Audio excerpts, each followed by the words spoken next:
Mathematics is about solving problems. And it's the great unsolved problems that make maths really alive.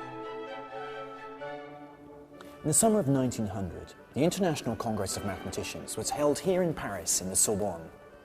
It was a pretty shambolic affair, not helped by the sultry August heat. But it will be remembered as one of the greatest congresses of all time, thanks to a lecture given by the up-and-coming David Hilbert. Hilbert, a young German mathematician, boldly set out what he believed were the 23 most important problems for mathematicians to crack. He was trying to set the agenda for 20th century maths, and he succeeded. These Hilbert problems would define the mathematics of the modern age. Of those who tried to crack Hilbert's challenges, some would experience immense triumphs, whilst others would be plunged into infinite despair.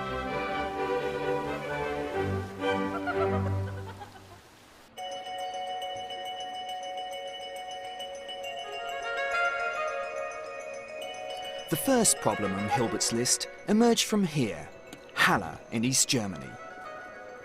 It was where the great mathematician George Cantor spent all his adult life, and where he became the first person to really understand the meaning of infinity and give it mathematical precision. The statue in the town square, however, honours Halle's other famous son, the composer George Handel. To discover more about Cantor, I had to take a tram way out of town. For 50 years, Halle was part of communist East Germany, and the communists loved celebrating their scientists, so much so that they put Cantor on the side of a large cube that they commissioned. But being communists, they didn't put the cube in the middle of the town, they put it out amongst the people.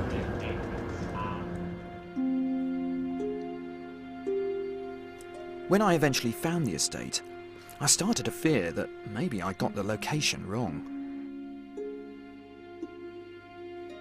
So this looks the most unlikely venue for a statue to a mathematician. Excuse me, ein Frage. Can you help me a bit? Do you speak English? No. No. Ich suche eine Würfel. Ein Würfel, yeah. Is that right? A Würfel, a cube? Yeah, like that? Mit ein Abbindung der Mathematiker? Yeah, go around there. Die Name ist Cantor. Somewhere over here. Oh, there it is! It's actually much bigger than I thought it was going to be. I thought it was going to be something like this sort of size. Aha! Here we are, on the dark side of the cube. Here's the man himself, Cantor. Cantor was one of my big heroes, actually. I think if I had to choose some theorems that I wish I'd proved, I think the couple that Cantor proved would be up there in my top 10. And this is because, before Cantor, no one had really understood infinity. It was a tricky, slippery concept that didn't really seem to go anywhere. But Cantor showed that infinity could be perfectly understandable. Indeed, there wasn't just one infinity, but infinitely many infinities. First, Cantor took the numbers 1, 2, 3, 4, and so on. Then he thought about comparing them with a much smaller set, something like 10, 20, 30, 40. What he showed is that these two infinite sets of numbers actually have the same size because we can pair them up, 1 with 10, 2 with 20, 3 with 30, and so on. So these are the same sizes of infinity. But what about the fractions? After all, there are infinitely many fractions between any of the two whole numbers. So surely the infinity of fractions is much bigger than the infinity of whole numbers.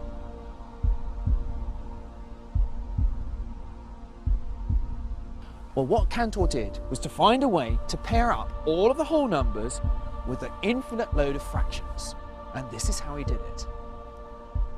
He started by arranging all the fractions in an infinite grid. The first row contained the whole numbers, fractions with 1 on the bottom. In the second row came the halves, fractions with 2 on the bottom, and so on. Every fraction appears somewhere in this grid. Where's 2/3? Second column, third row. Now imagine a line snaking back and forward diagonally through the fractions. by pulling this line straight, we can match up every fraction with one of the whole numbers. This means the fractions are the same sort of infinity as the whole numbers.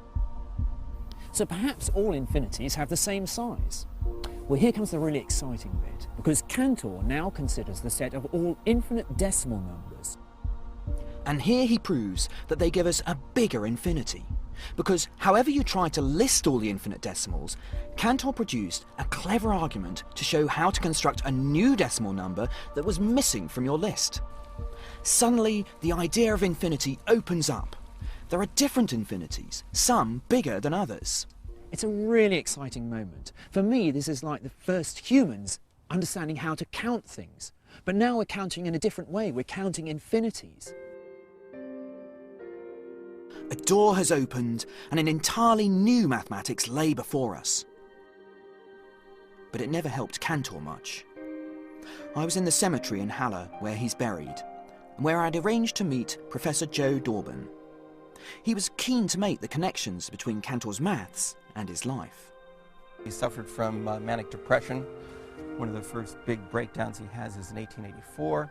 Right. But then around the turn of the century, these recurrences of the mental illness become more and more frequent. A lot of people have tried to make out that his mental illness was somehow triggered by the incredible abstract mathematics that he was dealing with. Well, he was certainly struggling, so there may have been a connection. Yeah, I mean, I must say, you know, when you start to contemplate the infinite, you know, I'm pretty happy with sort of the bottom end of the infinite. Mm-hmm. But as you kind of build it up more and more, I must say I start to feel unnerved by quite what's going on here and where is it going. For much of Cantor's life, the only place it was going was here, the university's sanatorium. There was no treatment then for manic depression, or indeed for the paranoia that often accompanied Cantor's attacks. Yet the clinic was a good place to be, comfortable, quiet and peaceful. And Cantor often found his time here gave him the mental strength to resume his exploration of the infinite. Other mathematicians would be bothered by the paradoxes that Cantor's work had created.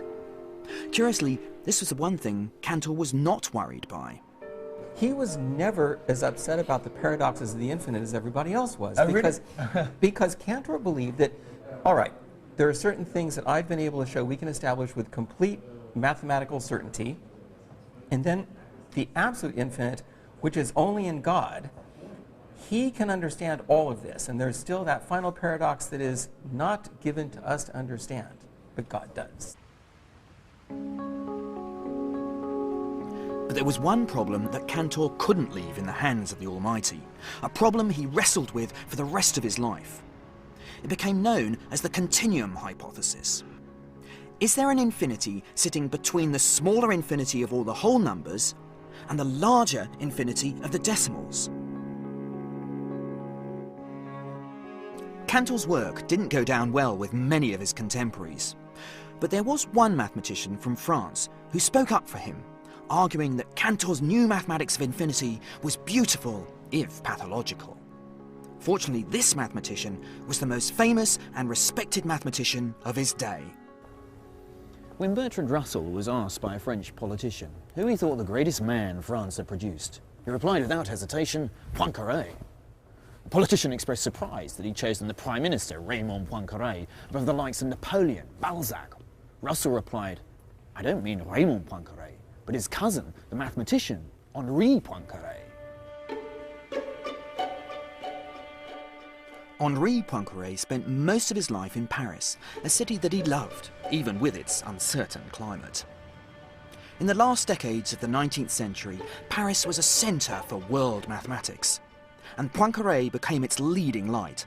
Algebra, geometry, analysis, he was good at everything. His work would lead to all kinds of applications, from finding your way around on the underground to new ways of predicting the weather. Poincaré was very strict about his working day. 2 hours of work in the morning and 2 hours of work in the early evening. It was in between these periods that he would let his subconscious carry on working on the problem. He recalls one moment when he had a flash of inspiration, which occurred to him almost out of nowhere, just as he was getting on a bus. And one such flash of inspiration led to an early success. In 1885, King Oscar II of Sweden and Norway offered a prize of 2,500 crowns for anyone who could establish mathematically once and for all whether the solar system would continue turning like clockwork or might suddenly fly apart. If the solar system has 2 planets, then Newton had already proved that their orbits would be stable. The 2 bodies just travel around in ellipses around each other. But as soon as you add 3 bodies like the Earth, Moon and Sun, the question of whether their orbits were stable or not stumped even the great Newton. The problem is that now you have some 18 different variables, like the exact coordinates of each body and their velocity in each direction, so the equations become very difficult to solve. But Poincaré made significant headway in sorting them out. Poincaré simplified the problem by making successive approximations to the orbits, which he believed wouldn't affect the final outcome significantly. Although he couldn't solve the problem in its entirety, his ideas were sophisticated enough to win him the prize. He developed this great sort of arsenal of techniques, mathematical techniques, which in order to try and solve it. And in fact, the prize that he won was essentially really more for the techniques than for solving the problem. But when Poincaré's paper was being prepared for publication by the King's scientific advisor, Mittag-Leffler, one of the editors found a problem. Poincaré realised that he'd made a mistake. Contrary to what he'd originally thought, even a small change in the initial conditions could end up producing vastly different orbits. His simplification just didn't work. But the result was even more important. The orbits Poincaré had discovered indirectly led to what we now know as chaos theory. Understanding the mathematical rules of chaos explain why a butterfly's wings could create tiny changes in the atmosphere that ultimately might cause a tornado or a hurricane to appear on the other side of the world. So this big subject of the 20th century, chaos, actually came out of a mistake that Poincaré only spotted at the last minute. And so the essay had actually been published in its original form and was ready to go out. I mean, in fact, Mittag-Leffler had sent copies out to various people, and it was to his horror when Poincaré wrote to him and said, stop, Oh my gosh, this is every mathematician's worst nightmare. Yeah, absolutely, pull it. Yes, hold the presses. Yes, absolutely. So in a way, it works. Owning up to his mistake, if anything, enhanced Poincaré's reputation. He continued to produce a wide range of original work throughout his life. Not just specialist stuff either. He also wrote popular books extolling the importance of maths. Here we go, there's a section on the future of mathematics, which starts, if we wish to foresee the future of mathematics, our proper course is to study the history and present the condition of the science. So I think Poincaré might well have approved of my journey to uncover the story of maths. He certainly would have approved of the next destination, because to discover perhaps Poincaré's most important contribution to modern mathematics, I had to go looking for a bridge. 7 bridges, in fact. The 7 bridges of Königsberg. Today, the city's known as Kaliningrad, a little outpost of Russia on the Baltic Sea, surrounded by Poland and Lithuania. Until 1945, however, when it was ceded to the Soviet Union, it was the great Prussian city of Königsberg. Much of the old town, sadly, has been demolished. There's now no sign at all of 2 of the original 7 bridges, and several have changed out of all recognition. This is one of the original bridges. It may seem like an unlikely setting for the beginning of a mathematical story, but bear with me.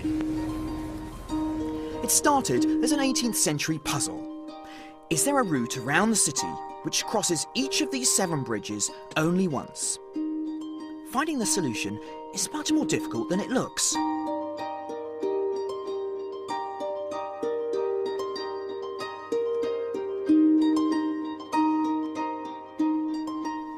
It was eventually solved by the great mathematician Leonhard Euler, who in 1735 proved that it wasn't possible There couldn't be a route that didn't cross at least one bridge twice. He solved the problem by making a conceptual leap. He realised you don't really care what the distances are between these bridges. What really matters is how the bridges are connected together. This is a problem of a new sort of geometry of position, a problem of topology. Many of us use topology every day. Virtually all metro maps the world over are drawn on topological principles. You don't care how far the stations are from each other, but how they're connected. There isn't a metro in Kaliningrad, but there is in the nearest other Russian city, St. Petersburg. The topology is pretty easy on this map. It's the Russian I'm having difficulty with. Can you tell me which... What's the problem? Want to know what station this one was? Oh, I had it the wrong way round even. Although topology had its origins in the bridges of Königsberg, it was in the hands of Poincaré that the subject evolved into a powerful new way of looking at shape. Some people refer to topology as bendy geometry, because in topology, two shapes are the same if you can bend or morph one into another without cutting it. So for example, if I take a football or rugby ball, topologically they're the same because one can be morphed into the other. Similarly, a bagel and a teacup are the same because one can be morphed into the other. Even very complicated shapes can be unwrapped to become much simpler from a topological point of view. But there's no way to continuously deform a bagel to morph it into a ball. The hole in the middle makes these shapes topologically different. Poincaré knew all the possible two-dimensional topological surfaces. But in 1904, he came up with a topological problem he just couldn't solve. If you've got a flat, two-dimensional universe, then Poincaré worked out all the possible shapes you could wrap that universe up into. It could be a ball, or a bagel with one hole, two holes, or more holes in. But we live in a three-dimensional universe, so what are the possible shapes that our universe could be? That question became known as the Poincaré conjecture. It was finally solved in 2002 here in St. Petersburg by a Russian mathematician called Grisha Perelman. His proof is very difficult to understand, even for mathematicians. Perelman solved the problem by linking it to a completely different area of mathematics. To understand the shapes, he looked instead at the dynamics of the way things can flow over the shape, which led to a description of all the possible ways that three-dimensional space can be wrapped up in higher dimensions. I wondered if the man himself could help in unravelling the intricacies of his proof. But I've been told that finding Perelman is almost as difficult as understanding the solution. The classic stereotype of a mathematician is a mad, eccentric scientist, but I think that's a little bit unfair. Most of my colleagues are perfectly normal. Well, reasonably. But when it comes to Perelman, there's no doubt he is a very strange character. He's received prizes and offers of professorships from distinguished universities in the West, but he's turned them all down. Recently, he seems to have given up mathematics completely and retreated to live as a semi-recluse in this very modest housing estate with his mum. He refuses to talk to the media, but I thought he might just talk to me as a fellow mathematician. I was wrong. Well, it's interesting. I think he's actually turned off his buzzer. Probably too many media have actually been buzzing it, and I tried a neighbour. That one rang, but his doesn't ring at all. In some sense, I think that it's his papers, his mathematics, which speaks for itself in a way. I don't really need to meet the mathematician. And in this age of big brother and big money, I think there's something rather noble about the fact that he gets his kick out of proving theorems and not winning prizes. One mathematician would certainly have applauded. For solving any of his 23 problems, David Hilbert offered no prize or reward beyond the admiration of other mathematicians. When he sketched out the problems in Paris in 1900, Hilbert himself was already a mathematical star. And it was in Göttingen in northern Germany that he really shone. He was by far the most charismatic mathematician of his age. It's clear that everybody that knew him thought that he was absolutely wonderful. He studied number theory and brought everything together that was there, and then within a year or so he left that completely and revolutionized the theory of integral equations. It's always change and always something new, and there's hardly anybody who was so flexible and so varied in his approach that Hilbert was. His work is still talked about today, and his name has become attached to many mathematical terms. Mathematicians still use the Hilbert space, the Hilbert classification, the Hilbert inequality, and several Hilbert theorems. But it was his early work on equations that marked him out as a mathematician thinking in new ways. Hilbert showed that although there are infinitely many equations, there are ways to divide them up so that they are built out of just a finite set, like a set of building blocks. The most striking element of Hilbert's proof was that he couldn't actually construct this finite set. He just proved it must exist. Somebody criticised this as theology and not mathematics, but really they'd missed the point. What Hilbert was doing here was creating a new style of mathematics, a more abstract approach to the subject. You could still prove something existed, even though you couldn't construct it explicitly. It's like saying, I know there has to be a way to get from Göttingen to St. Petersburg, even though I can't tell you how to actually get there. As well as challenging mathematical orthodoxies, Hilbert was also happy to knock the formal hierarchies that existed in the university system in Germany at the time. Other professors were quite shocked to see Hilbert out bicycling and drinking with his students. He liked very much parties. Yeah? Yes. Party animal? Yes. Well, that's my kind of mathematician. He loved very much dancing with young women. He liked very much to flirt. Really? Most mathematicians I know are not the biggest of flirts. Yet this lifestyle went hand in hand with an absolute commitment to maths. Hilbert was, of course, somebody who thought that everybody who has a mathematical skill, a penguin, a woman, a man, or black, white, or yellow, it doesn't matter. He should do mathematics, right, and yeah. he should be admired. The mathematics speaks for itself, yes, in a way. That it doesn't matter. It doesn't matter which whether you're a penguin. Yes, if you are a penguin, it's also. Yeah. If you can prove the Riemann hypothesis, we really don't mind whether you're a penguin. Mathematics was for Hilbert the universal language. Yeah, yeah. Hilbert believed that this language was powerful enough to unlock all the truths of mathematics, a belief he expounded in a radio interview he gave on the future of maths on the 8th of September 1930. Für uns gibt es kein Ignorabimus. In it, he had no doubt that all his 23 problems would soon be solved and that mathematics would finally be put on unshakable logical foundations. There are absolutely no unsolvable problems, he declared, a belief that's been held by mathematicians since the time of the ancient Greeks.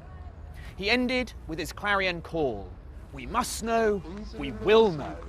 Wir müssen wissen, wir werden wissen. Unfortunately for him, the very day before, in a scientific lecture that was not considered worthy of broadcast, another mathematician would shatter Hilbert's dream and put uncertainty at the heart of mathematics. The man responsible for destroying Hilbert's belief was an Austrian mathematician, Kurt Gödel.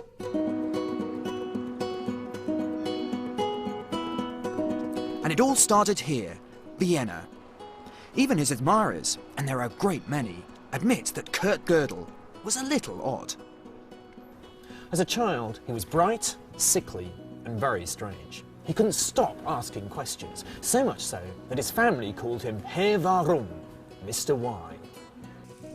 Gödel lived in Vienna in the 1920s and 1930s, between the fall of the Austro-Hungarian Empire and its annexation by the Nazis. It was a strange, chaotic and exciting time to be in the city.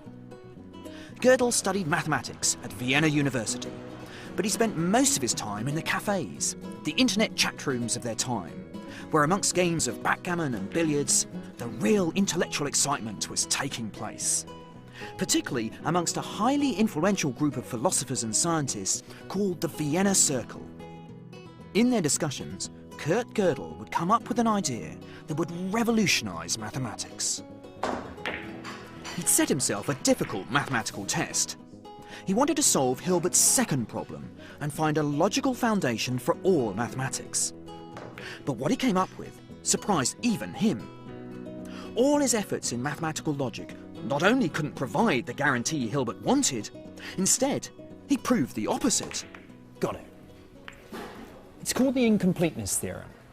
Gödel proved that within any logical system for mathematics, there will be statements about numbers which are true, but which you cannot prove. He starts with the statement, this statement cannot be proved. This is not a mathematical statement yet, but by using a clever code based on prime numbers, Gödel could change this statement into a pure statement of arithmetic. Now, such statements must either be true or false. Hold on to your logical hats as we explore the possibilities. If the statement is false, that means the statement could be proved, which means it would be true, and that's a contradiction. So that means the statement must be true. In other words, here is a mathematical statement that is true, but can't be proved. Mars. Gödel's proof led to a crisis in mathematics. What if the problem you're working on, the Goldbach conjecture, say, or the Riemann hypothesis, would turn out to be true but unprovable? It led to a crisis for Gödel too. In the autumn of 1934, he suffered the first of what became a series of breakdowns and spent time in a sanatorium. He was saved by the love of a good woman. Adele Nimbersky was a dancer in a local nightclub. She kept Gödel alive. One day, she and Gödel were walking down these very steps. Suddenly, he was attacked by Nazi thugs. Gödel himself wasn't Jewish, but many of his friends in the Vienna Circle were. Adele came to his rescue. But it was only a temporary reprieve for Gödel, and for maths. All across Austria and Germany, mathematics was about to die.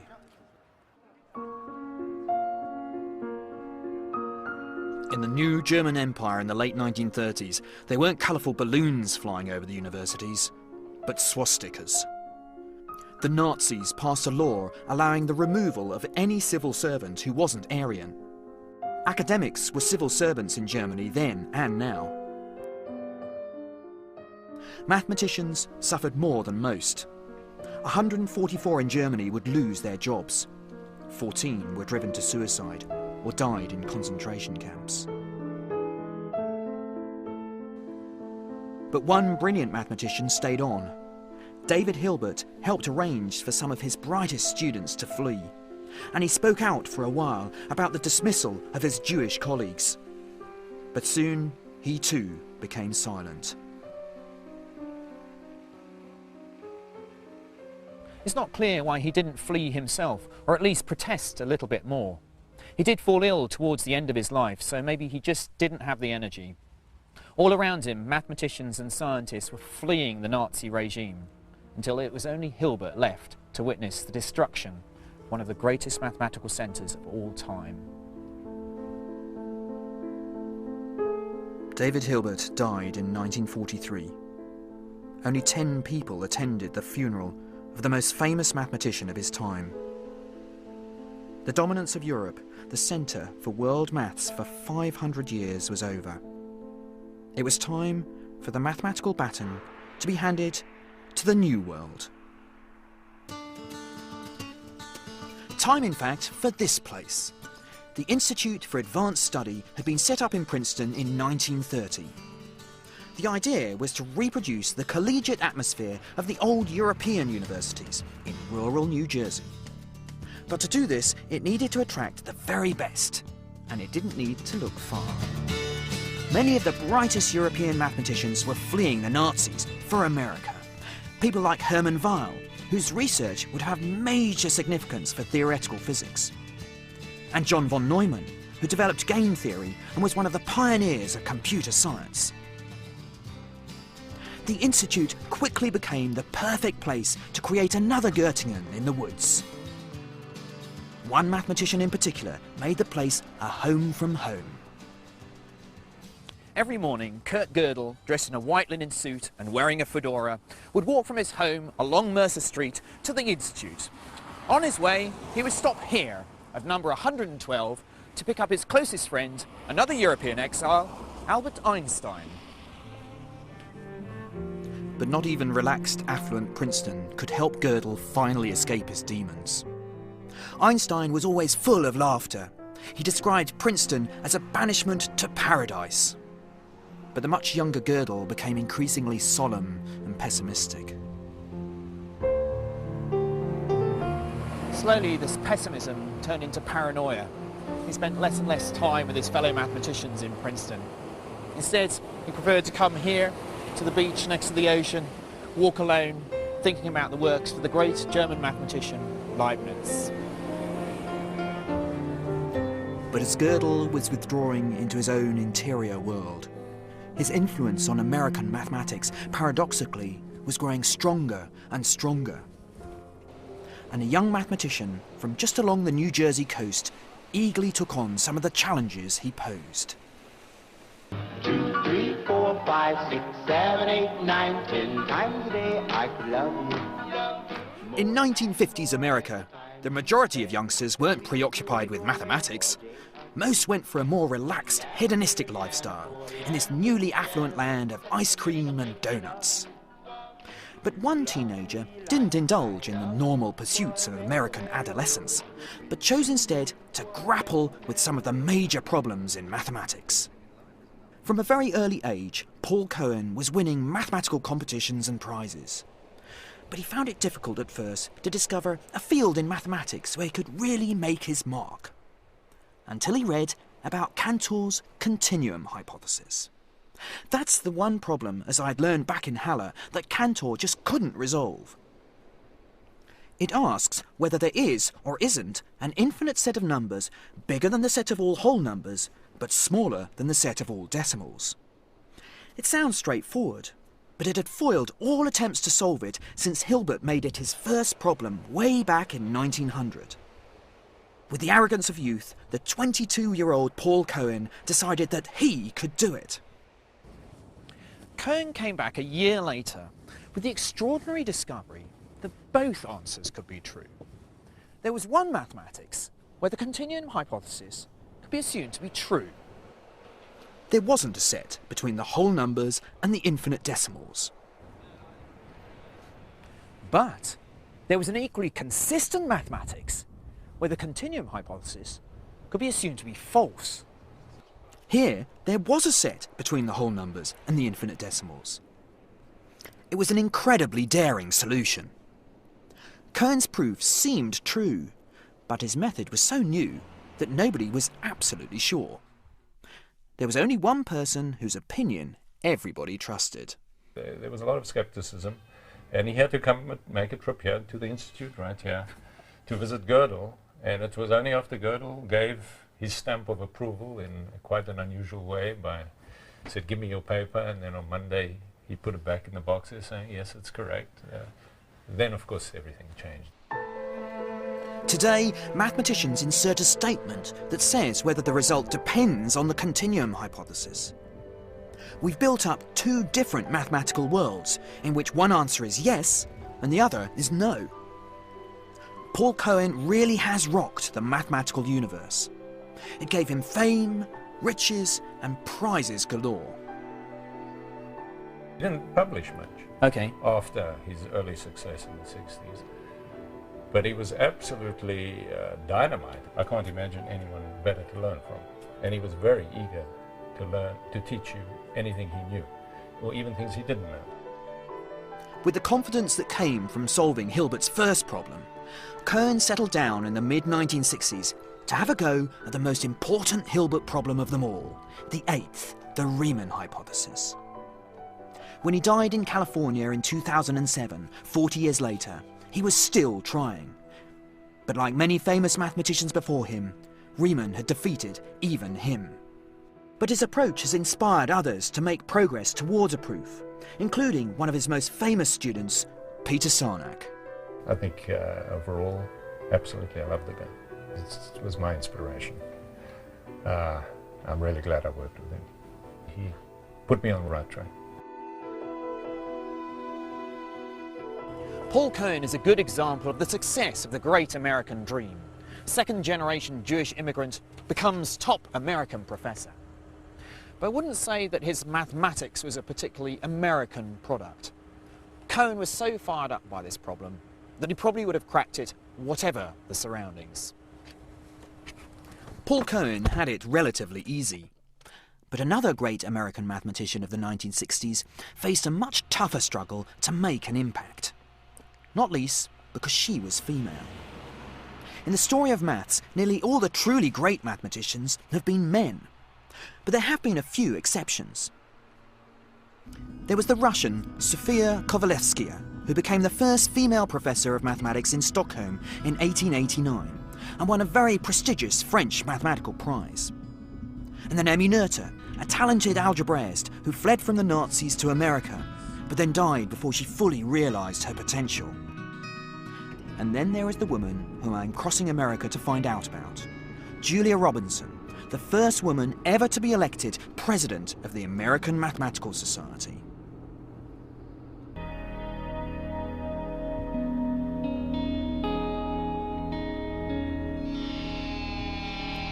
She was born in St. Louis in 1919, but her mother died when she was 2. She and her sister Constance moved to live with their grandmother in a small community in the desert near Phoenix, Arizona.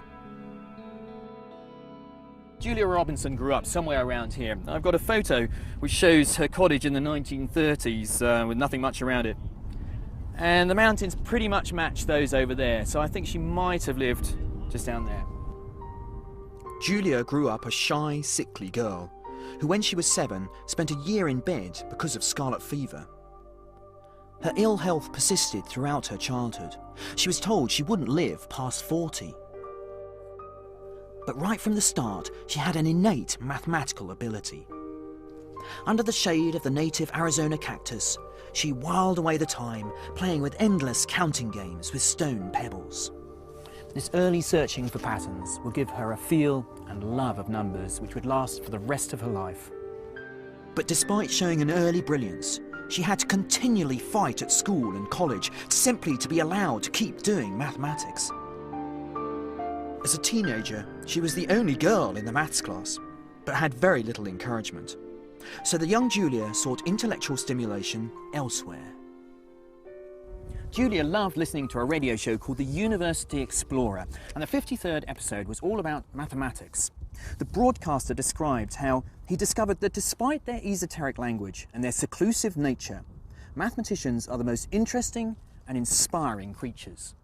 For the first time, Julia had found out that there were mathematicians, not just mathematics teachers, that there was a world of mathematics out there, and she wanted to be part of it. The doors to that world would open here at the University of California at Berkeley near San Francisco. She was absolutely obsessed that she wanted to go to Berkeley, or not to Berkeley, she wanted to go away, someplace where there were mathematicians.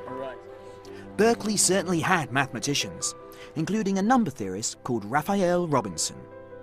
In their frequent walks around the campus, they found that they had more than just a passion for mathematics. They married in 1952. Julia got her PhD and settled down to what would turn out to be her lifetime's work, Hilbert's 10th problem. She thought about it all the time. She said to me she just wouldn't want to die without knowing that answer, and it had become an obsession. Julia's obsession has been shared with many other mathematicians since Hilbert had first posed it back in 1900. His 10th problem asked if there was some universal method that could tell whether any equation had whole number solutions or not. Nobody had been able to solve it. In fact, the growing belief was that no such universal method was possible. How on earth could you prove that however ingenious you were, you'd never come up with a method? With the help of colleagues, Julia developed what became known as the Robinson hypothesis. This argued that to show that no such method existed, all you had to do was to cook up one equation whose solutions were a very specific set of numbers. The set of numbers needed to grow exponentially, like taking powers of 2, yet still be captured by the equations at the heart of Hilbert's problem. Try as she might, Robinson just couldn't find this set. For the 10th problem to be finally solved, there needed to be some fresh inspiration. And that came from 5,000 miles away, St. Petersburg in Russia. Ever since the great Leonhard Euler set up shop here in the 18th century, the city has been famous for its mathematics and mathematicians. Here in the Steklov Institute, some of the world's brightest mathematicians have set out their theorems and conjectures. This morning, one of them is giving a rare seminar. It's tough going, even if you speak Russian, which unfortunately I don't. But we get a break in the middle to recover before the final hour.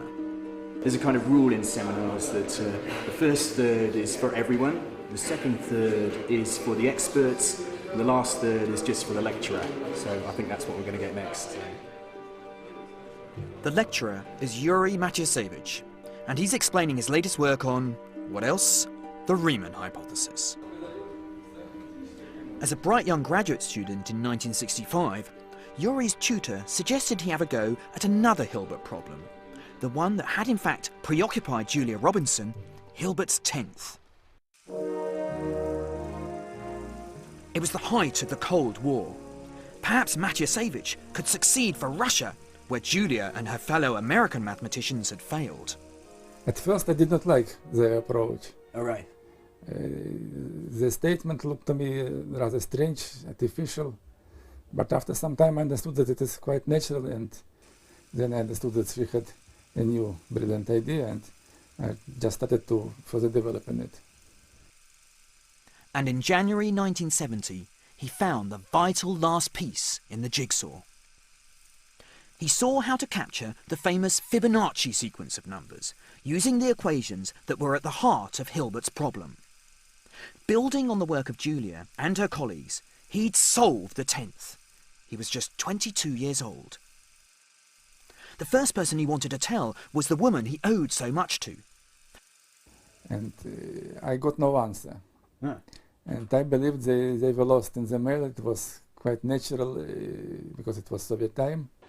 But back in California, Julia had heard rumours through the mathematical grapevine that the problem had been solved. And she contacted Yuri herself. She said, I just had to wait for you to grow up to get the answer, because she had started work in 1948. When Yuri was just a baby. And then he responds by thanking her and saying that the credit is as much hers as it is his.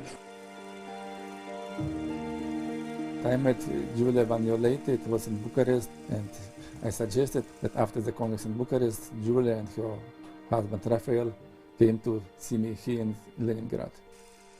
Together, Julia and Yuri worked on several other mathematical problems, until shortly before Julia died in 1985. She was just 55 years old. She was able to find new ways. Many mathematicians just combined previously known methods to solve new problems, and she had really new ideas. Although Julia Robinson showed that there was no universal method to solve all equations in whole numbers, mathematicians were still interested in finding methods to solve special classes of equations. It would be in France in the early 19th century, in one of the most extraordinary stories in the history of mathematics, that methods were developed to understand why certain equations could be solved while others couldn't.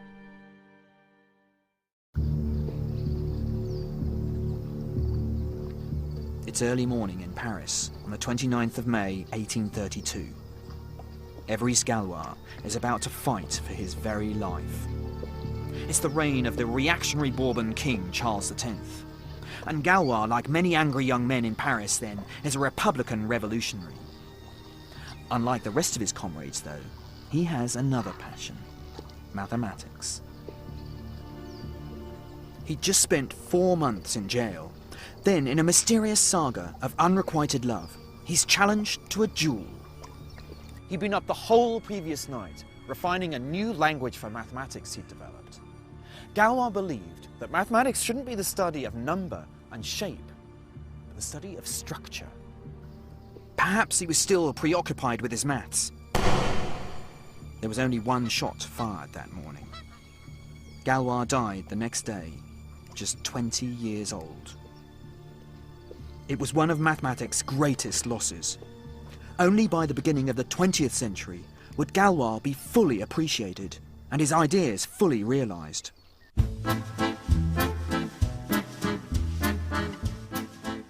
Galois had discovered new techniques to be able to tell whether certain equations could have solutions or not. The symmetry of certain geometric objects seemed to be the key.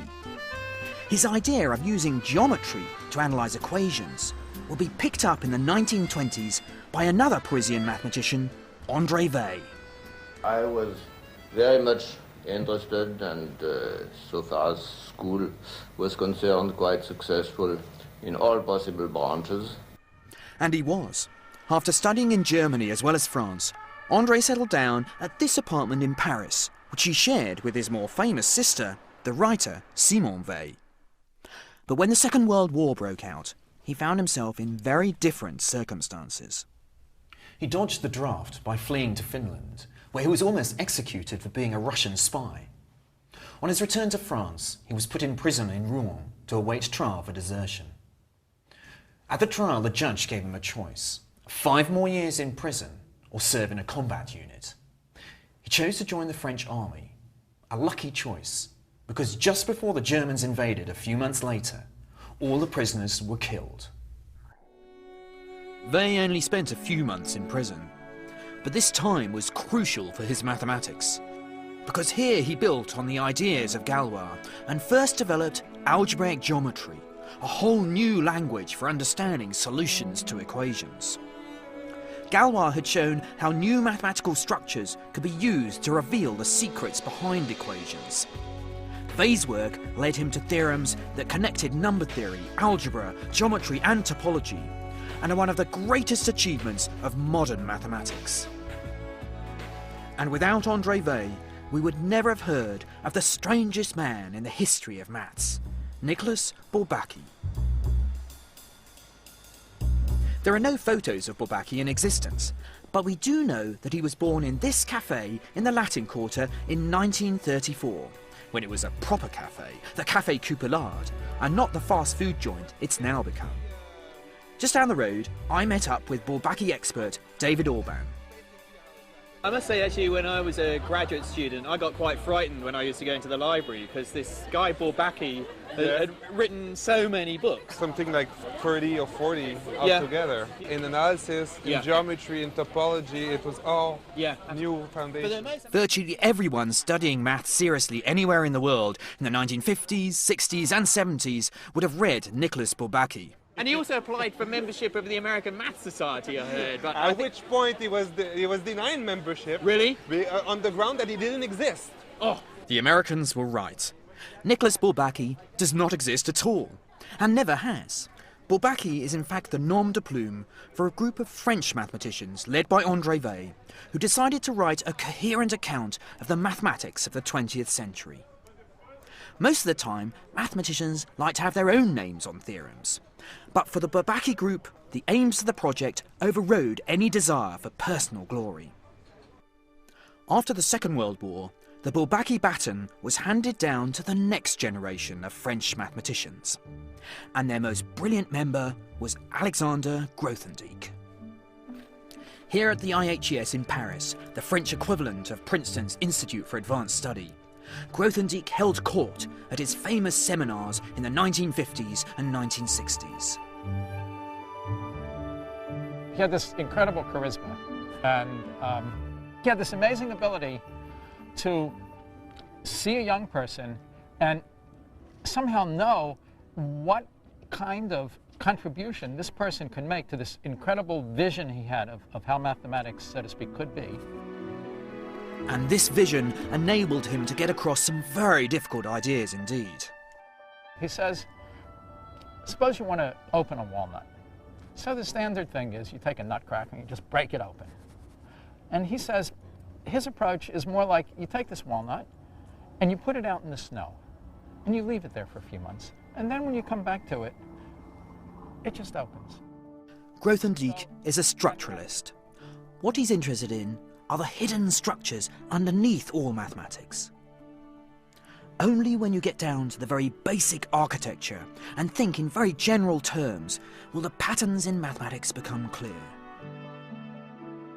Grothendieck produced a new powerful language to see structures in a new way. It was like living in a world of black and white and suddenly having the language to see the world in colour. And it's a language that mathematicians have been using ever since to solve problems in number theory, geometry, even fundamental physics. But in the late 1960s, Grothendieck decided to turn his back on mathematics after he discovered politics. He believed that the threat of nuclear war and the questions of nuclear disarmament were more important than mathematics. And that people who continued to do mathematics rather than confront this threat of nuclear war were doing harm in the world. Grothendieck decided to leave Paris and move back to the south of France where he grew up. Bursts of radical politics followed, and then a nervous breakdown. He moved to the Pyrenees and became a recluse. He's now lost all contact with his old friends and mathematical colleagues. Nevertheless, the legacy of his achievements means that Grothendieck stands alongside Cantor, Gödel and Hilbert as somebody who has transformed the mathematical landscape. He changed the whole subject in a really fundamental way. I mean, it'll never go back. Certainly he's the dominant figure of the 20th century.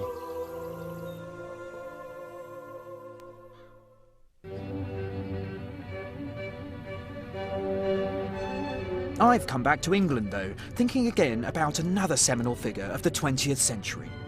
The person that started it all off, David Hilbert. Of the 23 problems that Hilbert set mathematicians in the year 1900, most of them now have been solved. However, there is one great exception, the Riemann hypothesis, the 8th on Hilbert's list. That one is still the holy grail of mathematics. Hilbert's lecture inspired a generation to pursue their mathematical dreams. This morning, in the town where I grew up, I hope to inspire another generation.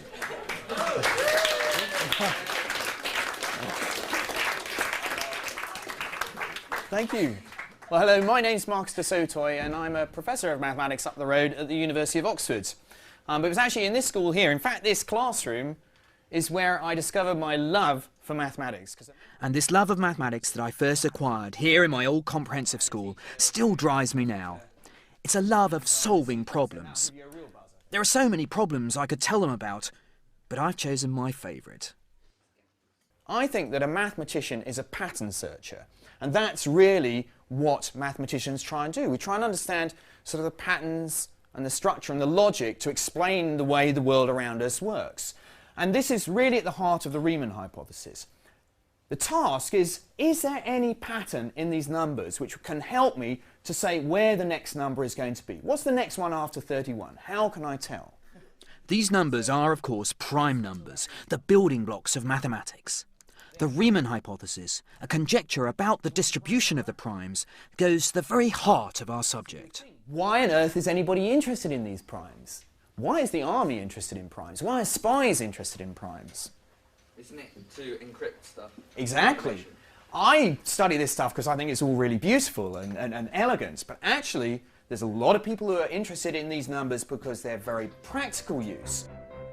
The bizarre thing is that the more abstract and difficult mathematics becomes, the more it seems to have applications in the real world.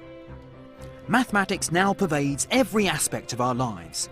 Every time we switch on the television, plug in a computer, pay with a credit card, there's now $1 million for anybody who can solve the Riemann hypothesis. But there's more at stake than that. Anybody who proves this theorem will be remembered forever. They'll be up on that board ahead of any of those other mathematicians. And that's because the Riemann hypothesis is a cornerstone of maths. Thousands of theorems depend on it being true. Very few mathematicians think that it isn't true, but mathematics is about proof, And until we can prove it, there will still be doubt. Maths has grown out of this passion to get rid of doubt. This is what I've learned in my journey through the history of mathematics. Mathematicians like Archimedes and Al-Khwarizmi, Gauss and Grothendieck were driven to understand the precise way numbers and space work. Maths in action, that one. It's beautiful. It's really nice, yeah. Using the language of mathematics, they've told us stories that remain as true today as they were when they were first told. In the Mediterranean, I discovered the origins of geometry. Mathematicians and philosophers flocked to Alexandria, driven by their thirst for knowledge and the pursuit of excellence. In India, I learnt about another discovery that it'd be impossible to imagine modern life without. So here we are, in one of the true holy sites of the mathematical world. Up here are some numbers, and here's the new number. It's 0. In the Middle East, I was amazed at Al-Khwarizmi's invention of algebra. He developed systematic ways to be able to analyse problems so that the solutions would work whatever the numbers you took. In the golden age of mathematics in Europe in the 18th and 19th centuries, I found how maths discovered new ways for analysing bodies in motion, and new geometries that helped us to understand the very strange shape of space. It is with Riemann's work that we finally have the mathematical glasses to be able to explore such worlds of the mind. And now my journey into the abstract world of 20th century mathematics has revealed that maths is the true language the universe is written in, the key to understanding the world around us. Mathematicians aren't motivated by money and material gain, or even by practical applications of their work. For us, it's the glory of solving one of the great unsolved problems that have outwitted previous generations of mathematicians. Hilbert was right. It's the unsolved problems of mathematics which make it a living subject, which obsess each new generation of mathematicians. Despite all the things we've discovered over the last 7 millennia, there are still many things we don't understand. And it's Hilbert's call of we must know, we will know, which drives mathematics. You can learn more about the story of maths with the Open University at open2.net.